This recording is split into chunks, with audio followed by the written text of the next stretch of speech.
Let's dive into something pretty fascinating today, the invisible energies that are basically running the show inside of us. In yogic science, they have these incredible names for them: Prana, Tejas, and Ojas. These are the subtle forces that really define our vitality. Seriously, have you ever stopped to think about that? What really fuels you? I mean, yeah, food and sleep are huge, but ancient wisdom tells us there's something deeper, a kind of subtle essence that's the real decider on how alive and vibrant you feel day to day. Okay, so here's our game plan. We're going to bridge the gap from the physical to the subtle. Then we'll meet this energetic trio, figure out how to tell if you're in balance, and finally, we'll get to the very source of all this vitality. So, to really wrap our heads around these subtle energies, it helps to start with something a little more grounded, something you might have already heard of from Ayurveda. We're talking about the doshas, those three primary energies that are like the blueprint for our physical body. Think of it this way. You've got the physical side of things, the doshas: vata, which is like air; pitta, which is fire; and kapha, water. They're kind of like the hardware of our body. But they each have a more refined, subtle counterpart, the software, if you will. So prana is the subtle form of vata, tejas is the essence of pitta, and ojas corresponds to kapha. This is the pure, raw energy that powers the physical form. All right, let's get properly introduced to this energetic trio. Who are they? What's their job? What do they really do for us?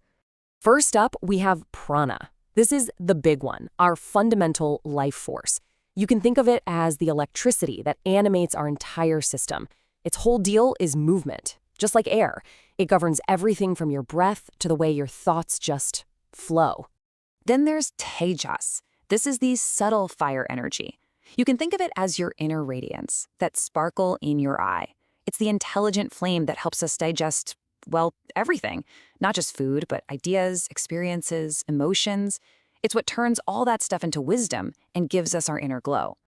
And rounding out the trio, we have Ojas. This is the subtle energy of water. So if prana is the electricity and Tejas is the flame, then Ojas is like the deep, cool reservoir that contains it all.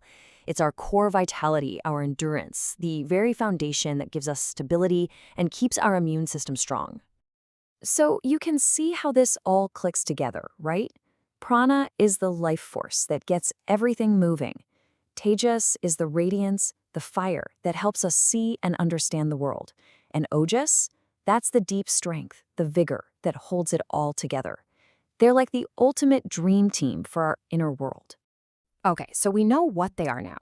But the next logical question is, where are they? Where do these energies actually live in our body? Let's take a look. Turns out they each have a sort of home base. Ojas, that deep reserve of ours, is primarily centered up in the head. Prana, the life force that's always in motion, its main spot is the heart. And Tejas, that transformative fire, is seated down in the root. These are the main hubs where all their energy radiates from. And this leads us to the part you can actually use in your daily life. How can you tell if these energies are in balance or kind of out of whack? The good news is your body and mind are constantly giving you signals. You just need to learn the language. Let's look at prana first. When it's in a good place, your breath is deep, you feel full of life, movement is easy. But if you have too much prana, you get that frantic, can't turn your brain off feeling. Hello, anxiety and insomnia. On the flip side, if you're low on prana, your breath gets really shallow, you feel sluggish, and just kind of mentally stuck. Now, what about Tejas, our inner fire? When it's balanced, you've got bright eyes, sharp perception, a real sense of courage. But if that fire gets too high, you can become super critical, irritable, maybe even get headaches. And if the flame is too low, you might feel physically cold, your skin might be pale, and you get that classic brain fog, confusion, or even fear. And finally, Ojas, our deep well of vitality. When you have enough Ojas, your immune system is rock solid. Your emotions are steady. You're patient. Interestingly, too much can make you feel heavy, dull, and maybe even unwilling to grow. But when it's depleted, and this is classic burnout, your immunity tanks. You feel anxious, and your memory just isn't what it used to be. So, okay, we can now spot these energies and see if they're in balance. But what's the big picture here? Why does this even matter? What's the end game of cultivating all this prana, tejas, and ojas? Well, this quote really gets to the heart of it. It says that prana, tejas, and ojas are basically a mirror of the universe's own nature, which is described as being, consciousness, and bliss. So what does that mean for us?